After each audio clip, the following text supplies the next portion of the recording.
찬송 드리고 저 전사여 찬송하세. 찬송 성부 성자 성령. 아멘.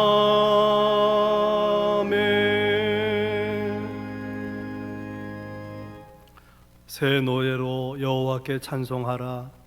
그는 기이한 일을 행하사 그의 오른손과 거룩한 팔로 자기를 위하여 구원을 베푸셨음이로다. 여호와께서 그의 구원을 알게 하시며 그의 공의를 문 나라의 목전에서 명백히 나타내셨도다. 온 땅이여 여호와께 즐거이 소리칠지어다. 소리내어 즐겁게 노래하며 찬송할지어다. 하나님은 영이시니 예배하는 자가 영과 진리로 예배할지니라. 하나님 아버지, 거룩한 주일 예배의 자리에 있게 하심을 감사드립니다. 온 마음을 다하여 또 우리의 중심을 바쳐서 경배드리오니 이 시간에 예배를 통해서 예배하는 저희를 통해서 성삼위 하나님께만 영광이 올려지게 하여 주옵소서. 예수님 이름으로 기원하옵나이다. 아멘. 나는 전능하신 아버지 하나님 천지의 창조주를 믿습니다. 나는 그의 유일하신 아들 우리 주 예수 그리스도를 믿습니다. 그는 성령으로 잉태되어 동정녀 마리아에게서 나시고 본디오 빌라도에게 고난을 받아 십자가 못 박혀 죽으시고 장사된 지 사흘 만에 죽은 자 가운데서 다시 살아나셨으며 하늘에 오르시어 전능하신 아버지 하나님 앉아 계시다가 거기로부터 살아있는 자와 죽은 자를 심판하러 오십니다. 나는 성령을 믿으며 거룩한 공교회와 성도의 교제와 죄를 용서받는 것과 몸의 부활과 영생을 믿습니다. 아멘.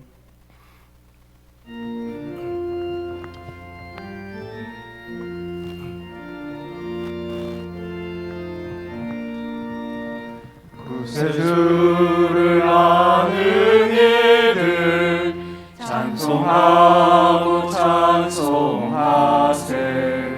마음과 뜻과 힘 다하여 경배드리세. 주를 알지 못한 이들 주가 친히 인도하사 그의 피로 구속하니 찬송 부르세. 약한 사람 도움받아 시험 중에 참게 되니 모든 죄를 이길 힘은 믿음뿐이라. 진리 되신 우리 주는 영원토록 변함없네. 성도들아 주를 믿어 길이 섬기세.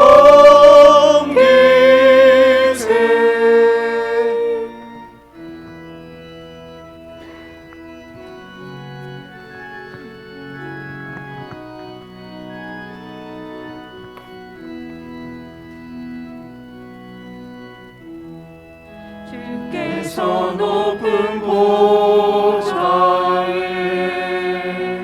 앉으셨는데 그 옷자락은 성전에 가득하도다. 천사들이 모여서 서로 장화하여 외치니 그 소리는 성전에 가득하도다.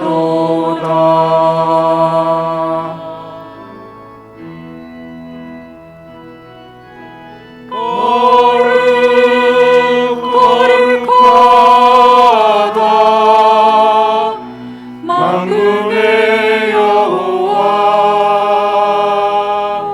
그 영광이 온 땅에 충만하시도다.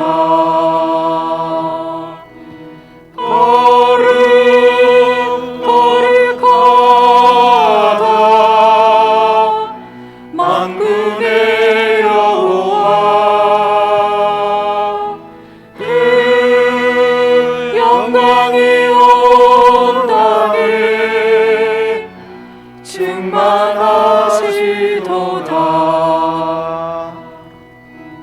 나는 하나님을 예배하는 예배자입니다. 내가 서 있는 곳 어디서나 하나님을 예배합니다. 내 영혼 거룩한 은혜를 향하여 내 마음 완전한 하나님 향하여 이곳에서 바로 이 시간 하나님을 예배합니다. 내 영혼 거룩한 은혜를 향하여 내 마음 완전한 하나님 향하여 이곳에서 바로 이 시간 하나님을 예배합니다.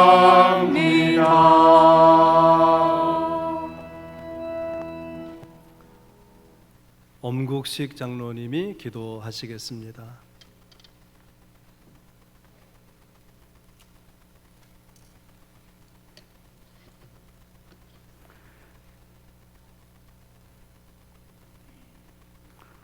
사랑과 긍휼이 거룩하신 주일 허락하시고 모든 성도들을 주의 전으로 인도하심을 감사드립니다.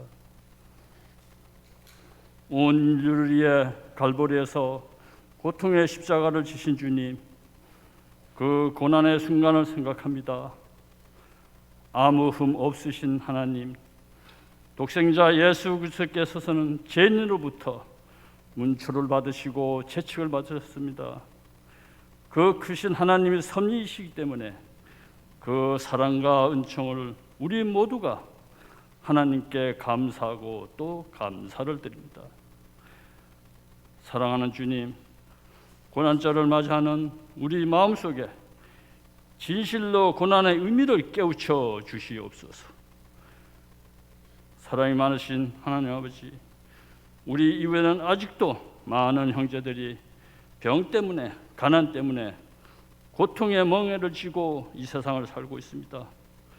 우리를 불쌍히 여겨 주시옵고 고난이 있는 곳을 찾아서 함께 아파하고 함께 기도하며 행동으로 실천하며 살도록 힘을 공급하여 주시옵소서. 저희 교회가 이루어가는 거룩한 사역을 기억하게 하시고 우리의 제일 비전인 주의를 수능케 품게 하옵소서. 선교 지향적인 교회, 다음 세대를 세우는 교회, 지역과 세상을 섬기는 교회, 하나님의 크신 은총으로 우리 모두가 경건 생활을 할 수 있도록 많은 것을 채워 주소서. 주님이 세우신 성전을 아름답게 이루어가게 하는 우리 모두가 사역되게 하여 주시옵소서. 아직도 종식되지 않는 코로나19를 대처하는 모든 관계자들과 온 국민들이 서로 합하여 선을 이루며 코로나를 잘 이겨내고 극복할 수 있도록 하나님 아버지 인도하여 주시옵소서. 마음의 상처를 받고 직장을 잃고 가족을 잃는 심령들을 일어하여 주시고 우리 모두가 하나님의 음성을 들을 수 있는 기회가 다 되게 하여 주시옵소서. 오늘도 하나님 말씀을 선포하기 위해 세우신 우리 종 목사님을 기억하게 하시고 축복하셔서 모든 말씀이 우리의 양식이 되게 하시고 성령 하나님 임하셔서 영육간의 강건함을 주셨고 하나님 말씀 듣는 우리에게 메마른 심령에 담비를 내려주시길 간절히 원합니다. 또 우리의 종 김일성 목사님과 조현재 목사님 교회 사역에도 크신 능력으로 장중에 붙들어 주셨고 우리 자녀들을 잘 양육하게 하시고 다음 세대에 일평생 사는 동안 주님의 끈을 놓치지 않게 하시면 늘 동행하시고 하나님 사랑으로 살펴주시옵소서. 이 나라 민족을 축복하시고 갈라진 남북을 하나로 세워가게 하시길 원하옵나이다. 오늘도 이 자리에 참석하지 못한 성도들을 돌아보시고 다음 이 시간은 하나님의 인도하여 주시옵소서. 예배를 돕는 손길을 복되게 하시고 할렐루야 성가대 찬양을 기쁘게 받아주시길 원하오며 우리에게 부활의 소망을 주신 하나님께 감사드리며 우리를 구원하신 예수 그리스도의 이름으로 기도드립니다. 아멘.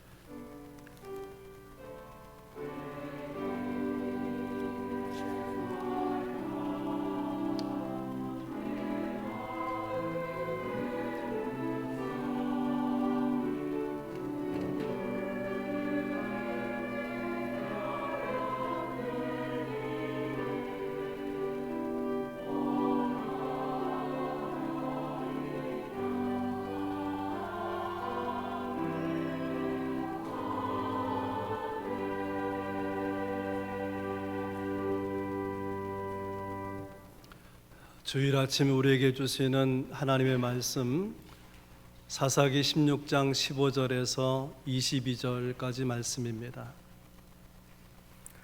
들릴라가 삼손에게 이르되 당신의 마음이 내게 있지 아니하면서 당신이 어찌 나를 사랑한다 하느냐. 당신이 이로써 3번이나 나를 희롱하고 당신의 큰 힘이 무엇으로 말미암아 생기는지를 내게 말하지 아니하였도다 하며 날마다 그 말로 그를 재촉하여 조름에 삼손의 마음이 번뇌하여 죽을 지경이라. 삼손이 진심을 드러내 그에게 이르되 내 머리 위에는 삭도를 대지 아니하였나니 이는 내가 모태에서부터 하나님의 나실인이 되었음이라. 만일 내 머리가 밀리면 네 힘이 내게서 떠나고 나는 약해서 다른 사람과 같으리라 하니라. 들릴라가 삼손이 진심을 다 알려줌으로 사람을 보내어 블레 사람들의 방백들을 불러 이르되 삼손이 내게 진심을 알려주었으니 이제 한 번만 올라오라 하니 블레셋 방백들이 손에 은을 가지고 그 여인에게로 올라오니라. 들릴라가 삼손에게 자기 무릎을 베고 자게 하고 사람을 불러 그의 머리털 7가닥을 밀고 괴롭게 하여 본즉 그의 힘이 없어졌더라. 들릴라가 이르되 삼손이여 블레 사람이 당신에게 들이닥쳤느니라 하니 삼손이 잠을 깨며 이르기를 내가 전과 같이 나가서 몸을 떨치리라 하였으나 여호와께서 이미 자기를 떠나신 줄을 깨닫지 못하였더라. 블레 사람들이 그를 붙잡아 그의 눈을 빼고 끌고 가사에 내려가 놋줄로 매고 그에게 옥에서 맷돌을 돌리게 하였더라. 그의 머리털이 밀린 후에 다시 자라기 시작하니라. 아멘.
기도하겠습니다.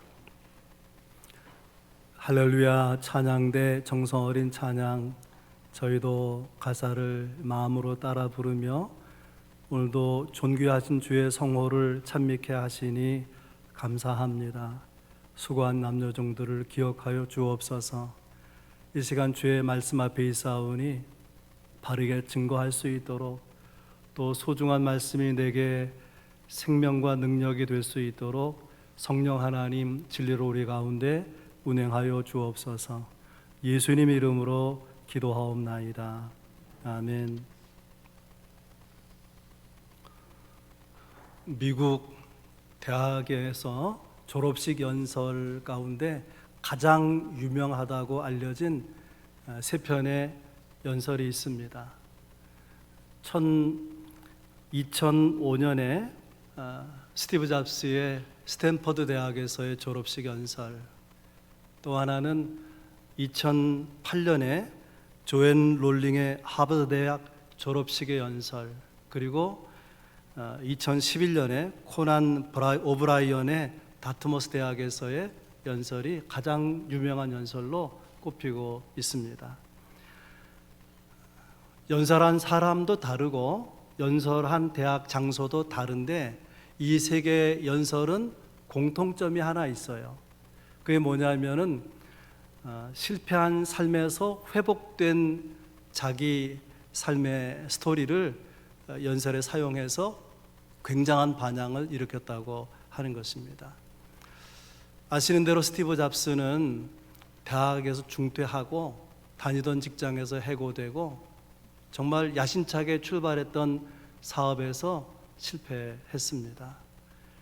또 조앤 롤링은 가난 속에서 싱글맘으로서의 어려운 시절을 겪었어요.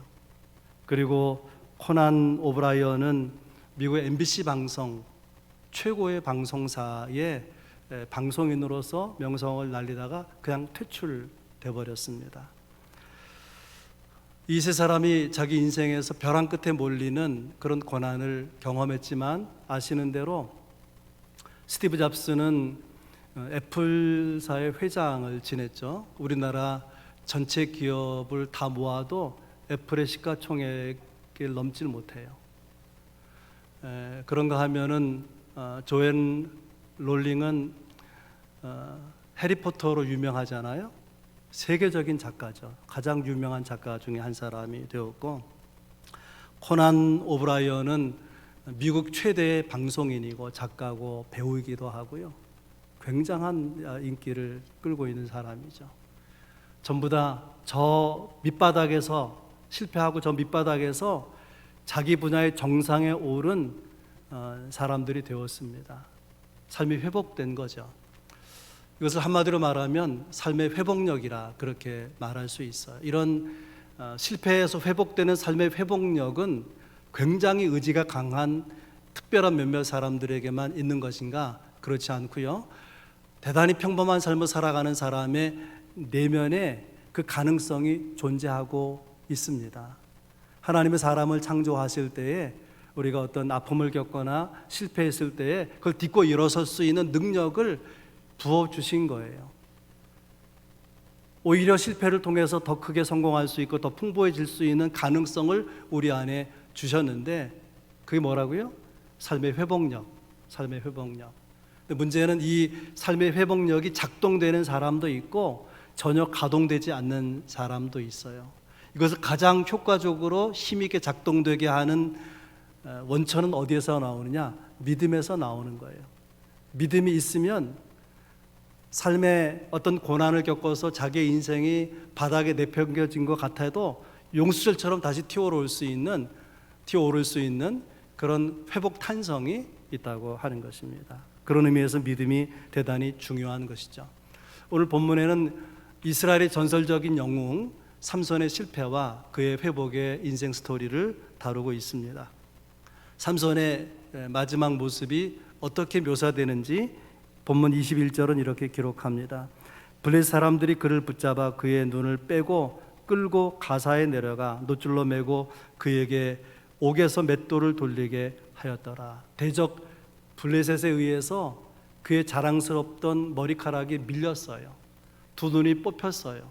그리고 감옥에 갇혀서 짐승처럼, 소처럼 그렇게 맷돌을 돌리고 있는 얼마나 비참한 처지에 몰리고 말하는지 모릅니다. 아마도 그의 두 눈에서는, 뽑힌 두 눈에서 피눈물이 흘렀을 것이라 생각이 됩니다. 오늘 삼손이 왜 실패했을까? 그렇게 위대한 영웅이 왜 실패했을까? 실패한 자리에서 어떻게 회복되었을까? 그렇게 회복을 주신 하나님의 삼손을 향한 목적이 무엇이었을까? 함께 나누면서 은혜 받기를 원합니다. 첫 번째, 삼손이 왜 실패했는가? 약점을 관리하지 못했기 때문입니다. 약점이 없는 사람은 없죠. 가령 온유한 성품이 강점이라면 그에게는 우유부단함이라고 하는 약점이 곁에 있을 수가 있어요. 추진력이 강점이라면은 남의 말에 귀를 기울이지 않는 그런 독재자가 될 함정이 또한 도사리고 있는 것이죠. 삼손의 약점은 여자를 좋아하는 거예요. 여자에 약하다는 것입니다. 모든 남자의 약점이기도 하죠. 특별히 삼손에 여러 여자가 있었는데 마지막 여자에 의해서 그의 인생이 무너지고 죽음에 이르게 됩니다. 그 여자 이름이 뭐죠? 들릴라가 삼손을 들어버렸어요. 들릴라 안 들리라. 여러분 안 들리시기를, 아니 들려야 되나? 삼손의 이야기가 사사기서 13장 16장까지 나오는데요. 들릴라를 만나서 결국 어려워진 것이 아니고 들릴라를 만나기 오래 전부터, 사사로 쓰임받기 전부터 삼손에게는 여자 문제로 인한 스캔들이 계속 있어 왔습니다. 14장에도 보면 14장 1절에 삼손이 딥나에 내려갔는데, 왜 내려갔냐면 블레셋 땅을 정탐하러 간 것 같아요. 그렇다면 뭘 해야 되죠? 정탐을 해야 되는데 정탐을 하러 갔다가 여자들을 보고 그 중에 한 사람에게 마음이, 그 눈이 꽂히게 된 겁니다. 그래서 정탐 그냥 팽개쳐버리고 급하게 집으로 돌아와서 부모에게 이렇게 말해요. 사사기 14장 2절입니다. 내가 딥나에서 블레셋 사람의 딸들 중에 한 여자를 보았사오니 이제 그를 맞이하여 내 아내로 삼게 하소서. 부모가 반대합니다. 이스라엘 여자가 아니고 이방 여자이기 때문에, 하나님이 금하시는 일이기 때문에 안 된다는데 막무가내예요. 고집을 피우고 꼭 그 여자하고 결혼해서 아내로 삼고 싶다는 거예요. 이유가 뭐냐? 이어지는 3절에 보면은 내가 그 여자를 좋아하오니, 그 여자와 결혼하고 싶은 유일한 이유가 뭐냐면 내가 그 여자를 좋아하기 때문에. 삼손은 나실인입니다. 그는 하나님께 헌신하기로, 하나님께 바쳐지기로, 그렇게 나실인으로 구별된 사람이에요. 그렇다면 일반 이스라엘 백성보다 훨씬 더 거룩하게, 도덕적으로 경건하게 살아가야 될 것인데, 삼손은 결혼, 이 중대한 문제에 있어서 하나님이 기뻐하실지, 하나님의 뜻은 무엇일지, 하나님이 허락하실지 전혀 묻지 않고 고민이 없었습니다. 이 삼손, 나실인으로 사사로 세움받은 삼손에게 하나님의 뜻은 상관없는 거예요. 그러니까 뭐가 주된 관심사냐? 여자예요. 내가 그를 좋아한다는 거예요. 그래서 아내로 삼고 싶다는, 이게 전부인 것입니다. 이런 삼손의 모습은 오늘 본문이 들어있는 16장 1절에서부터 확인이 되는데요. 1절 자 읽겠습니다. 삼손이 가사에 가서 거기서 한 기생을 보고 그에게로 들어갔다. 이번에 삼손은 어디로 가죠? 기생에게로. 갈 곳이에요? 가지 말아야 될 곳이에요? 가지 말아야 될 곳인데 내가 가야 되나 말아야 되나 그런 머뭇거림, 망설임이 없어요. 그냥 가는 거예요. 하나님 앞에 드려진 사람인데, 나는 구별된 사람인데, 사사로 부름받은 사람인데, 그래서 자기가 제안했어야 되는 일에 대해서 머뭇거림이 없는 거예요. 삼손은 사자를 찢어 죽일 정도로 괴력을 가진 인물이었지만 그 가슴에 또한 사자의 그 불타오르는 정열이 있는 거예요. 사자 같은 그 정념, 불꽃이 막 타오르고 있어서 그걸 주체하지 못하는 거예요. 이렇게 성적 유혹은 삼손에게 또 모든 남자들에게 매우 강렬한 유혹인 것이죠. 여기서 반드시 질문하고 넘어가야 될 것이 있어요. 이게 뭐냐면 삼손이 여자에 대한 문제가 나에게 약점이다라고 생각했다면 하나님 앞에서 이 약점을 어떻게 다루면 좋을지 하나님 도우심을 구하고 그래야 될 것인데 그런 흔적을 전혀 찾아볼 수가 없다는 것입니다. 마음이 허전할 때, 헛헛할 때 발걸음은 기생집을 향해요. 그래서 잠시 기쁨과 만족이 있는데 얼마 가지 않아 또다시 그 마음이 허전하고 영원히 공허한 거예요.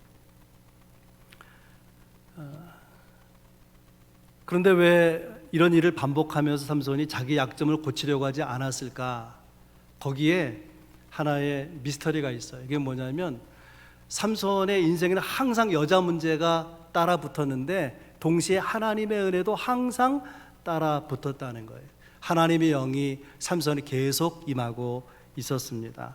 14장 6절에 보면 여호와의 영이 삼손에게 강하게 임하니 라고 말씀하고 있고, 사사기 14장 19절, 사사기 15장 14절에 보면 동일한 표현으로 여호와의 영이 삼손에게 갑자기 임하심에, 여자 꽁무니를 따라다니고 있었는데도 불구하고 하나님의 영은 삼손에게 지속적으로 반복적으로 임하고 있었다는 거예요. 이유가 뭘까요? 이스라엘을 구원해야 되니까, 블레셋으로부터 이스라엘을 구원해야 되니까 평범한 사람에게 하나님의 영이 임해서 힘을 주어서 건져내게 하시는 거예요. 근데 중요한 것은요, 하나님의 영이 삼손에게 외적으로는 역사하는데 내적으로는 역사하지 않고 있었다는 거예요. 성령이, 하나님의 영이 우리 내적으로 역사한다는 것은 무슨 의미냐면은 그의 마음을 만지고 그의 성품을 고치고 인격을 다듬고, 그래서 하나님의 성품을 닮아가도록 이끌어 나가시는 거죠. 그래 온전한 하나님의 사람이 되는 게 아닙니까? 그러나 그런 내재적 하나님의 영의 역사는 삼손에게 없었다는 거예요. 왜냐하면 사모하지 않기 때문에. 여러분, 하나님의 능력은 이방인을 통해서도, 이방 나라의 왕을 통해서도 나타날 수 있어요. 그러나 사람의 영혼을 변화시키는, 그 내면을 변화시킨 역사는 사모하는 마음이 없는 자에게 일어나지 않는 것입니다. 이것이 삼손의 문제죠. 삼손을 아끼는 사람들이 당연히 충고했을 거예요. 그러지 말라고. 당신 그러면 안 돼. 지금은 그게 별거 아닌 것처럼 보이지만 어느 순간에 당신의 인생 전부를 무너뜨릴 수 있는 위험으로 다가올 수 있어. 돌이켜야 돼. 늦지 않게 고쳐야 돼. 아마 그렇게 충고했을 것입니다. 삼손이 듣질 않았어요. 왜 듣지 않았는가 하면 하나님에 의해서 쓰임받고 있기 때문에 아마 조금은 염려했을 거예요. 하나님이 치시면 안 되는데 하나님이 벌하시지 않을까? 이런 염려가 왜 없었겠습니까? 그런데 시간이 지나도 세월이 흘러도 아무 일도 일어나질 않는 거예요. 괜찮네? 나는 그래도 되나? 이게 점점 무뎌져 가게 된 것이죠. 그래서 결국 들릴라를 만나게 되고 그의 인생은 죽음의 운명에 이르게 된 것입니다. 여러분, 쓰임받고 있다고 괜찮은 것 아닙니다. 내 삶이, 내 재능이 하나님 앞에 드려지고 있다고 안심해도 되는 게 아니라는 거예요. 뭐가 중요하냐? 하나님 앞에서 내 영혼의 상태가 어떤가, 그걸 살펴야 돼요. 하나님 앞에서 내 영혼이 하나님과 바른 관계에 있는지, 그게 중요한 거예요. 여러분 생각해 보십시오. 하나님에 의해서 쓰임 받는 것과 내가 하나님 앞에서 내 영혼이 바른 관계에 있는 것, 뭐가 더 중요하죠? 뭐가 더 우선적인 것입니까? 쓰임 받는 것이 우선적인 게 아니에요. 하나님과의 바른 관계가 우선적인 것이죠. 쓰임 받고 있지만 삼손 내면에는 극복하지 못한 약점이 있어요. 그 내면 깊은 곳에 어두움이 있어요. 어두움. 여자를 좋아하면서 또 남들이 알지 못한 숨겨놓은 그런 생각과 행동들이 얼마나 많은지 몰라요. 이것이 어느 순간 그의 삶을 송두리째 무너뜨리고 마는 것이죠. 삼손이 왜 실패했는가? 여자라는 약점, 여자 문제에 대한 약점을 다스리지 못했기 때문에. 두 번째, 그가 실패한 이유는 사망을 망각했다는 것입니다. 치명적 잘못이죠. 13장 5절에 보면 내가 임신하여 아들을 낳으리니 그의 머리 위에 삭도를 대지 말라. 이 아이는 태에서 나옴으로부터 하나님께 바쳐진 나실인이 됨이라. 그가 블레 사람의 손에서 이스라엘을 구원하기 시작하리라. 태어나기 전부터 태어날 아이 삼손에게 주어진 사명은 이스라엘을 블레셋으로부터 구원해 내는 거예요. 얼마나 중요한 사명이에요. 나라의 운명이 걸려있는, 온 백성의 운명이 걸려있는 사명인데 그 사명을 망각하고 이스라엘 구원할 수 있는 힘의 원천인 그 비밀을 들릴라에게 털어놓게 된 거예요. 17절 말씀입니다. 삼손이 진심을 드러내 그에게 이르되 내 머리 위에는 삭도를 대지 아니하였나니 이는 내가 모태에서부터 하나님의 나실인이 되었음이라. 만일 내 머리가 밀리면 내 힘이 내게서 떠나고 나는 약해져서 다른 사람과 같으리라. 블레 사람들이 알았어요. 삼손이 여자에 약하다는 것을, 여자의 약점이 있다는 것을. 그래서 삼손이 들릴라에게 빠졌거든요. 정신 못 차려요.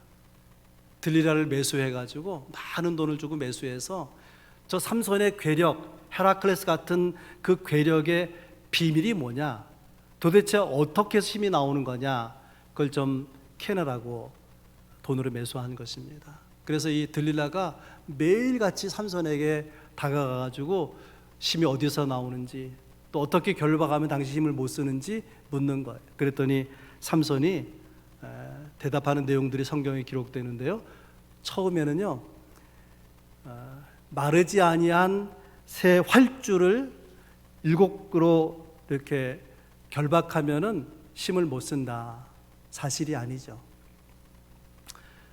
또 물으니까 이번에는 삼손이 한 번도 사용하지 않은 새 밧줄로 결박하면 나는 힘을 쓰지 못할 것이다. 그것도 사실이 아니에요. 또 다시 물으니까 삼손이 뭐라고 말하냐면 내 머리카락 7가닥을 배틀에 짜서 섞어 짜면은 그때는 힘을 잃어버릴 것이다. 이것도 사실이 아니죠. 삼손이 지금 뭐 하고 있는 거냐면 사랑하는 여자와 장난하는 거예요. 사명을 두고 장난하고 있는 거예요. 그러니까 그 들릴라가 화가 나지 않겠습니까? 바짝 약이 올라서 삼손을 다그쳐서 당신 정말 나를 사랑하는 거냐? 어떻게 사랑한다면서 이렇게 거짓말할 수가 있느냐? 나한테 도대체 이럴 수가 있느냐? 조르니까 삼손이 어떤 지경이 됐냐면은 죽을 지경이라. 16절로 삼손의 마음이 번뇌하여 죽을 지경이라. 그래서 쫄려가지고 여자의 쫄려 할 수 없이 이 힘의 비밀을 털어놓게 된 것입니다. 결과가 어찌 되었는지 19절은 이렇게 묘사합니다. 들릴라가 삼손에게 자기 무릎을 베고 자게 하고 사람을 불러 그의 머리털 7가닥을 밀고 괴롭게 하여 본즉 그의 힘이 없어졌더라. 사명을 망각하니까 사명 때문에 주어진 힘도 사라져버리게 된 거죠. 여러분의 사명은 무엇입니까? 하나님께서 남보다 이렇게 돋보이도록 주신, 다른 사람보다 더 풍성하게 주신 그래 뛰어난 무엇이 있다면 사명과 연결될 가능성이 많아요. 여러분 그것으로 무엇을 하셨습니까? 하나님이 그런 풍성한 것을 또 뛰어난 것을 주시면서 여러분 무엇을 기대하시겠습니까? 여러분 어떤 경우에도 여러분에게 주신 사명을 망각하지 않기를 바랍니다. 망각하면 실패하게 되는 거예요. 두 번째 이유고요. 마지막 실패의 세 번째 이유는 하나님의 임재를 상실했다는 것입니다. 20절 말씀이에요. 들릴라가 이르되 삼손이 블레셋 사람이 당신에게 들이닥쳤느니라 하니 삼손이 잠을 깨며 이르기를 내가 전과 같이 나가서 몸을 떨치리라 하였으나 여호와께서 이미 자기를 떠나신 줄을 깨닫지 못하였더라. 하나님이 오래전에 삼손을 떠났는데 아직도 깨닫지 못하고 있다. 영적으로 무감각하다. 영적 감각이 마비되었다. 그런 말이죠. C.S. 루이스라는 분이 이런 말을 했어요. 지옥 가는 길은 벼랑길이 아니다. 그것은 아주 밋밋하고 편안한 길이다. 여러분, 그렇습니다. 사람이 타락하는 것이 갑자기 비탈길로 내려 그냥 달려가지고 망하는 것이 아니고, 그것은 서서히 밋밋한 경사진 길을 기분 좋게 그렇게 타락해 간다는 것입니다. 그래서 조심해야 되는 것이죠. 내가 영적으로 마비되어 있는지, 영적 감각이 무뎌져 가는 것은 아닌지, 다시 달리 말하면 하나님의 함께 하심이, 하나님의 임재가 내게 경험되고 있는지, 그것을 항상 살펴야 된다는 것입니다. 하나님의 함께 하심, 하나님의 임재, 여러분 깊이 생각해 보시기를 바랍니다. 이게 왜 중요한가 하면은, 여러분 하나님의 아들 세상에 보내시잖아요. 왜 보내셨을까요? 하나님의 아들이 와서 이 세상에서 무진 고난을 당하는 이유가 어디에 있을까요? 하나님의 아들 예수 그리스도 십자가에 죽으셔야 되는 이유가 어디에 있을까요? 결론적으로 말하면 우리와 함께 있기 위해서, 하나님이 우리와 함께 하기 위해서 그런 거예요. 하나님은 거룩하신 분이기 때문에 죄가 있으면 함께 할 수가 없는 거죠. 하나님 우리와 함께 있길 너무너무나 사모하는데 죄가 있으면 함께 할 수가 없는 거죠. 그러므로 우리가 신앙생활을 하면서 하나님을 믿는다고 하면서 하나님과 함께하는 삶, 하나님의 임재의 삶, 여기에 가치를 두고 있지 않다고 하면은, 거기에 관심이 없었다고 한다면은 제대로 신앙생활을 하고 있는 성도의 모습이 아닌 것이죠. 삼손의 문제가 뭡니까? 이미 하나님이 자기를 떠나갔는데 그거를 아직까지도 깨닫고 있지 못하더라. 이것이 삼손의 실패 이유고 삼손의 불행의 이유인 것입니다. 그렇다면 이런 실패한 삼손이 어떻게 회복될 수 있을까요? 우리의 삶이 회복되려면 무엇이 필요할까요? 대단히 중요한 메시지를 여러분과 나누려고 해요. 실패에서 그냥 머물러 계시겠습니까? 아니면 회복의 길로 나아가시겠습니까? 회복되려면 첫째는 무엇보다 우리의 마음을 하나님께로 돌려야 된다는 거예요. 신명기 10장 12절 말씀입니다. 이스라엘아, 내 하나님 여호와께서 내게 요구하시는 것이 무엇이냐? 곧 내 하나님 여호와를 경외하여 그의 모든 도를 행하고 그를 사랑하여 마음을 다하고 뜻을 다하여 내 하나님 여호와를 섬길지니라. 성경을 통해서 하나님이 우리에게 요구하시는 일관된 지속적인 끊임없는 요구가 뭐냐면 너의 마음을 내게 달라는 거예요. 네 마음 내게 달라는 것입니다. 들리라가 삼손에게 뭘 요구하느냐? 똑같아요. 마음을 달라는 거예요. 15절에 보면 들리라가 삼손에게 이르되 당신의 마음이 내게 있지 아니하면서 당신 어찌 나를 사랑한다 하느냐? 나를 사랑하면 마음을 줘야지. 그런 거예요. 하나님도 마음을 달라고 하고 들리라도 세상도 우리의 마음을 달라는 거예요. 우리가 하나님께 마음을 드리면 하나님이 어떻게 하시느냐? 그 마음에 평강을 주시고 그 마음에 쉼을 주시고 그 마음에 행복을 주시고 은혜를 베푸시는 거죠. 삼손이 들릴라에게 마음을 주었더니 어떻게 되었습니까? 머리카락이 밀리고 두 눈이 뽑히고 감옥에 갇혀서 맷돌을 돌리는 비참한 신세가 되지 않았습니까? 우리가 세상에 마음을 주면 세상은 우리의 마음을 가지고 그냥 장난할 거예요. 그러다가 팽개치면 그냥 마음이 깨져가지고 산산조각이 나는 거죠. 깨어진 마음, 브로큰어티드 된 상태에서 우리의 회복을 위해서 하나님이 요구하시는 것이 있어요. 시편 51편 17절 말씀입니다. 하나님께서 구하시는 제사는 상한 심령이라. 하나님이여 상하고 통회하는 마음을 주께서 멸시하지 아니하시리이다. 우리가 실패해서 깨어진 마음에서 회복으로 가는 유일한 대안이 뭐냐면 그 상한 마음을 가지고 그대로 하나님 앞에 나아가는 거예요. 사람에게 하소연하지 아니하고 하나님께 나아가 다 쏟아놓는 거예요. 그러면 우리의 마음을 만지시고 치유하시고 회복을 주실 것입니다. 어떻게 우리가 회복의 자리로 나아갈 수 있느냐? 마음을 하나님께로 돌이키는 거예요. 내 마음의 중심과 그 전부를 다 주 앞에 쏟아 놓는 것입니다. 거기서 회복이 있어요. 두 번째 회복의 길은 회개하고 부르짖어 기도하는 거예요. 왜냐하면 실패는 죄로 인한 것이니까. 28절 말씀에 삼손이 여호와께 부르짖어 이르되 주 여호와여 구하옵나니 나를 생각하옵소서. 드디어 삼손이 하나님의 이름을 부르고 하나님을 찾기 시작했어요. 전에는 어떻게 했을까요? 여자의 이름을 부르고 여자를 찾아가고, 삼손의 일과예요. 근데 이제 실패하고 넘어지고 깨어지고 나서 드디어 하나님의 이름을 부르고 하나님을 찾기 시작했습니다. 그리고 오늘 이 본문 28절에 여호와여 구하옵나니 나를 생각하옵소서. 영어 성경에는 remember me, 나를 기억해 달라는 것. 하나님 나를 생각해 주세요. 이 깨어져 넘어져 실패해 있는 나를 좀 기억해 주세요. 여러분, 우리가 하나 앞에 기도할 때에 우리가 잘못하기 쉬운 게 뭐냐면 기도의 말을 잘 해야 될 것으로 여기는 거예요. 그래서 표현을 다듬고 미사여구를 붙이고 그렇게 기도하기가 쉬워요. 그런데 정말 사람이 다급하면은 그런 표현이 나옵니까? 지난주일 말씀드린 것처럼 하나님 도와주세요. 제가 죽을 지경입니다. 살려주세요. 오늘 본문에는 Remember me, 나를 생각해 주세요. 나를 좀 기억해 주세요. 그래도 하나님이 기쁘게 들으시는 것입니다.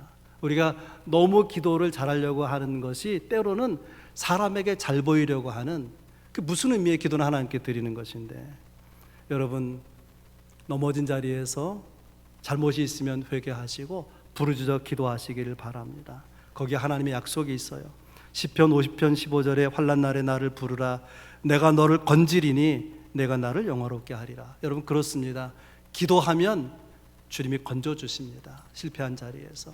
기도하지 않으면 실패한 자리에 오래도록 머물 수 있어요. 여러분 우리가 기도하면 일어설 수 있습니다. 기도하지 아니하면 일어설 수 없는 것입니다. 빌리그람 목사님이 이런 말을 했어요. 오래전에 나는 캐나다에서 숲속의 새소리에 잠을 깼습니다. 나는 일본 도쿄에서 이른 아침 자동차 엔진 소리에 잠을 깼습니다. 그리고 일본의 번영을 보았습니다. 나는 한국 서울에서 교회당 새벽 종소리에 잠을 깼습니다. 새벽에 깨어 기도하는 나라 한국은 세계의 희망입니다. 근데 이게 흔들리고 있잖아요. 교회 종을 못 치게 하고 또 그렇게 하든 안 하든 새벽에 기도하는 사람들의 수가 현격하게 줄어들고 있잖아요. 어느 교회나 교인의 10% 이상 나오는 교회를 찾아보기가 어려워요. 여러분 우리는 새벽 기도를 회복해야 될 것입니다. 하나님은 기도에 응답하시잖아요. 부르짖어 기도하라 그리하면 내가 너에게 응답하리라. 내가 알지 못하는 크고 비밀한 일을 너에게 보이리라. 우리가 실패한 자리에 있다면 반드시 회개하고 부르짖어 기도해야 될 거예요. 회복을 선물로 주실 것입니다. 마지막 세 번째, 어떻게 실패의 자리에서 회복될 수 있느냐? 사명을 회복하는 거예요. 사명을 망각해서 실패했다면 사명을 다시 찾고 회복해야 되는 것이. 28절 다시 읽어보면 하나님의 구하옵나니 이번만 나를 강하게 하옵소서. 어찌 보면 살려달라는 호소처럼 보여지지만 그런 게 아니에요. 30절에 보면 삼손이 이르되 블레셋 사람과 함께 죽기를 원하노라. 이 말은 이런 뜻이에요. 하나님, 내가 이렇게 인생이 비참한 상태로 끝낼 수 없습니다. 사사로 부름받아서 아무것도 의미 있는 일을 행하지 못한 지 이렇게 죽어버릴 수는 없습니다. 하나님, 내가 하나님이 내게 주신 사명에 목숨을 걸겠습니다. 이번만 나를 강하게 하시면 블레셋 사람들과 함께 죽겠습니다. 삼손은 신앙이 회복되고 사명이 회복되고 쓰임 받습니다. 아쉬운 것은 좀 더 일찍 회개했더라면, 좀 더 일찍 기도했더라면, 좀 더 일찍 사명을 붙들었더라면 얼마나 좋았을까요? 두 눈이 뽑히는, 머리카락이 밀리는, 감옥에서 맷돌을 돌리는 그런 일은 없었을 거 아니겠습니까? 하나님의 은혜로 삼손은 실패해서 회복을 경험하게 되는데, 이런 회복을 경험하게 하시는, 회복을 주시는 하나님의 목적, 삼손을 향하신 목적이 무엇인가? 결론적으로 한마디로 말하면 언약을 성취하는 거예요. 언약의 성취. 삼손은 블레셋 사람들의 손에 이끌려서 다곤 신전으로 끌려갑니다. 다곤 신의 능력이 이스라엘 여호와의 신을 이겼다, 그런 승리를 자취하는 제사 잔치에 3,000명이 넘는 남녀, 방백들, 지도자들, 백성들이 다 모였는데 거기서 두 눈이 뽑힌 장님이 된 삼손이 제주를 부리라고 요청을 받고 조롱을 받는 거예요. 그런 수모를 다 겪으면서 삼손이 하나님 앞에 이번만 나를 강하게 하옵소서. 그리하면 저 블레셋 사람들과 함께 죽겠습니다. 그가 신전을 바치고 있는 기둥을 두 팔로 끌어안고 몸을 숙여서 그 기둥이 엎어지도록 하는 거예요. 이번만 그런 일을 행할 수 있도록 힘을 주옵소서. 그래서 신전에 있던 3,000명의 사람들이 그 신전이 무너져 함께 깔려 죽잖아요. 그것을 31절에서 이렇게 기록하고 있습니다. 삼손이 죽을 때에 죽인 자가 살았을 때의 죽인 자보다 더욱 많았더라. 그냥 블레셋의 3,000명의 사람들이 신전 깔려 죽어 이렇게 끝내도 되는데 성경은 그렇게 기록하지 아니하고 죽을 때에 죽인 자가 살았을 때 죽인 자보다 더 많으니라. 이 특별한 구절을 넣은 이유가 무엇인가? 여러분, 삼손의 사명은 한 가지입니다. 이스라엘 백성을 블레셋 사람의 손에서 구원하는 거예요. 말씀드린 이것을 위해서 그는 태어났어요. 태어나기 전에 하나님이 태어나면은 블레셋에서 이스라엘을 구원할 사람으로 쓰실 것이다. 그런 하나님의 약속의 말씀, 언약의 말씀이 있었습니다.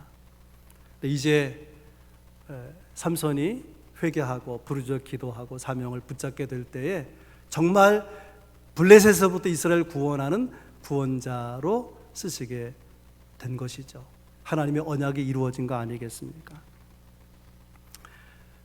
말씀을 맺겠는데요, 이 삼손에 관한 이야기를 성경에서 쭉 읽어보면 아무리 읽고 또 읽어도 삼손의 인생은 실패한 인생이에요. 그 많은 날 뭐 했습니까 도대체?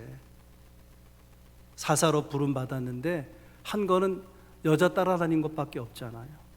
그런데도 불구하고 11월 11장 믿음의 영웅들의 이름이 기록되는 11장에 삼손의 이름이 기록되고 있는 거예요. 왜냐? 삼손의 삶이 회복되었기 때문에. 그 11월 11장은 믿음에 승리한 사람들의 이름이 기록되는 거예요. 거기에 삼손의 이름이 있다는 것은 삼손이 믿음에 승리했다, 그런 뜻 아니겠습니까? 그래서 하나님의 은혜로 놀랍게도 그 믿음의 위인들의 리스트에 삼손의 이름이 들어있는 거예요. 삼손은 자기에게 주어진 많은 인생의 시간을 낭비하고 잘못 살았습니다. 추하게 살았어요. 부끄럽게 살았습니다. 그러나 마지막 순간에 그는 회개했고, 마지막 순간에 부르짖어 기도했고, 마지막 순간에 사명을 붙잡았습니다. 하나님께서는 그런 모습을 귀하게 받으셔서 너의 인생은 헛되지 않았다. 내가 너를 이 땅에 보낼 때의 사명 너는 감당한 것이다. 그러므로 저 믿음의 위인들의 이름이 기록된 리스트에 너의 이름도 넣어진 것이다. 그렇게 말씀하는 거 아니겠습니까? 우리가 이런 하나님을 바라본다면 우리가 과거가 어떠하든지 삼손 같은 부끄러움이 있든지 더한 어둠이 있든지 간에 다시 힘을 낼 수 있지 않겠습니까? 삼손의 인생은 실패한 인생이 아니라 마지막 시간에 그 인생 마지막 막바지에 그는 사명을 붙들고 회개의 자리, 기도의 자리에 섰기 때문에 승리한 사람으로 우리 앞에 서 있는 거 아니겠습니까? 우리 인생에도 하나님이 개입하셔서 우리가 다시금 결단할 수 있고 다시금 부르짖어 기도할 수 있고 사명을 향해 달려갈 수 있다면 하나님 우리를 받아주시고 너는 실패한 자가 아니다. 너는 무너진 자가 아니다. 너의 삶은 멋진 것이다. 내가 너를 통해서 언약한 바를 다 이룰 것이다. 그렇게 말씀하실 것입니다. 이 놀라운 은혜의 삶이 여러분에게 경험되기를 주의 이름으로 축원합니다. 좋으신 하나님 아버지, 어떻게 생각하면 삼손이 바로 나 자신입니다. 많은 시간은 허비하고 또 부끄럽게 살아왔지만 하나님의 은혜 가운데 온전히 마음을 주 앞에 돌리고 회개하고 기도하고 사명을 붙잡아서 위대하게 인생의 마지막 부분을 쓰임받고 승리하는 삶을 기록으로 남길 수 있었습니다. 우리도 주님, 우리의 사는 날 동안에 주님 더 시간이 늦어지기 전에 우리의 마음을 하나님께로 드리고 진지하게 기도하고 하나님이 내게 삶을 주시고 은혜를 베푸시는 뜻을 헤아려서 사명을 붙잡고 헌신하는 하나님의 사람들이 다 되게 도와주시고 언젠가 믿음의 위인들의 이름이 기록되는 그 리스트에 우리의 이름도 기록될 수 있도록 인도하여 주옵소서. 예수님의 이름으로 기도하옵나이다. 아멘. 찬송 부르겠습니다.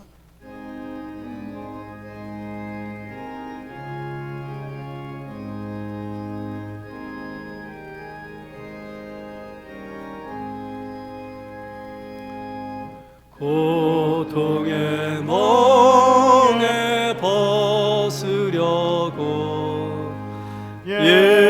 예수께로 나갑니다. 자유와 기쁨 베푸시는 주께로 갑니다.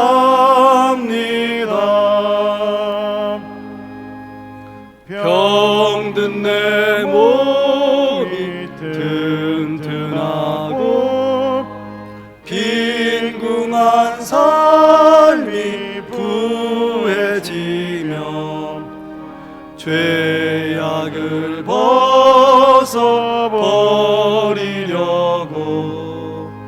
주께로 갑니다. 낭패와 실망 당한 뒤에 예수께로 나갑니다. 십자가 은혜 받으려고 주께로 갑니다. 슬프던 마음 위로받고 이 생의 풍파 찬양하며 영광의 찬송 부르려고 주께로 갑니다.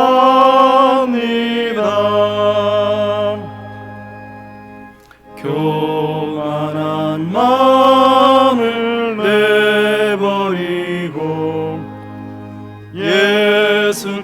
예수께로 나갑니다. 복되신 말씀 따르려고 주께로 갑니다.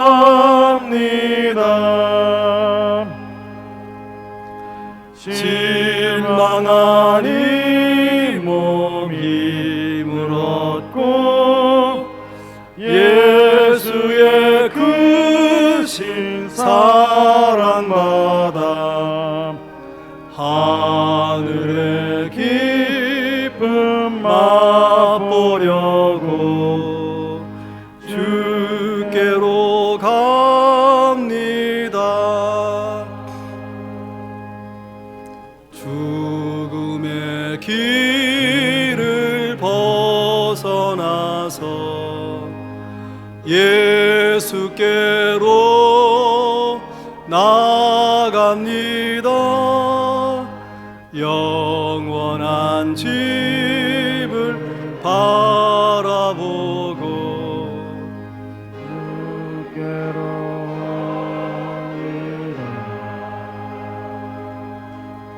멸망의 포구에 연하와 평화의 나라 다다라서 영광의 주를 배우려고 주께로 갑니다.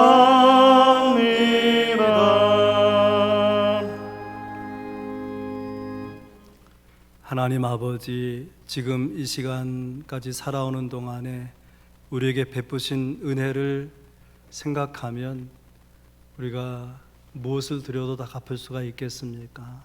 그러나 온 정성을 다해서 또 온 마음을 다해서 정성 어린 예물 주 앞에 올려드리오니 기쁘게 받아주시고 주의 일에 힘이 있게 쓰여지도록 역사하여 주옵소서.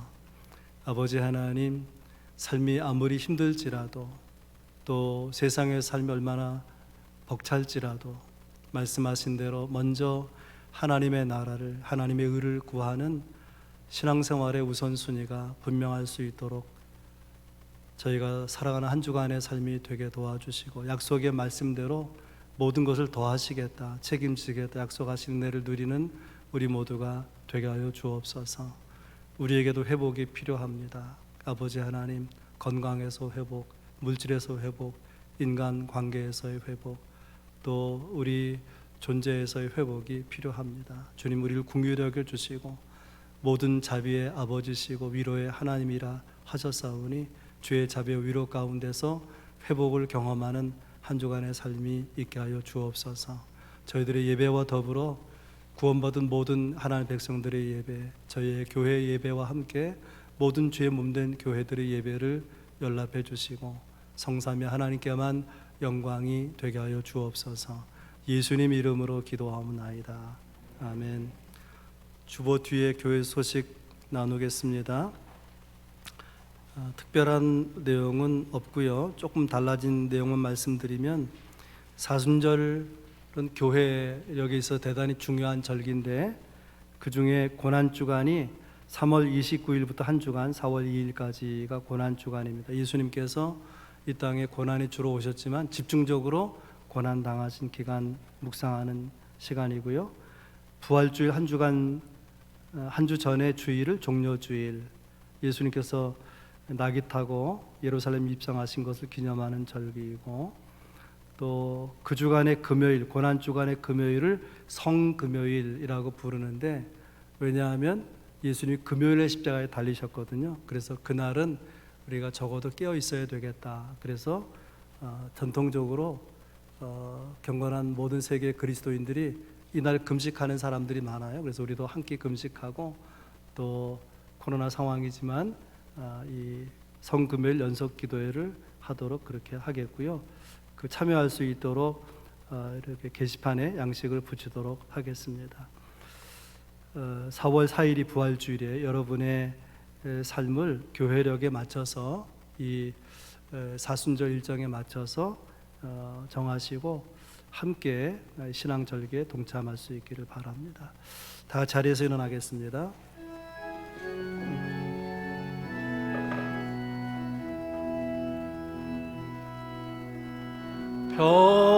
평화 하나님의 평강이 당신의 삶에 넘쳐나기를. 평화 하나님의 평강이 당신의 삶에 가득하기를 축복합니다.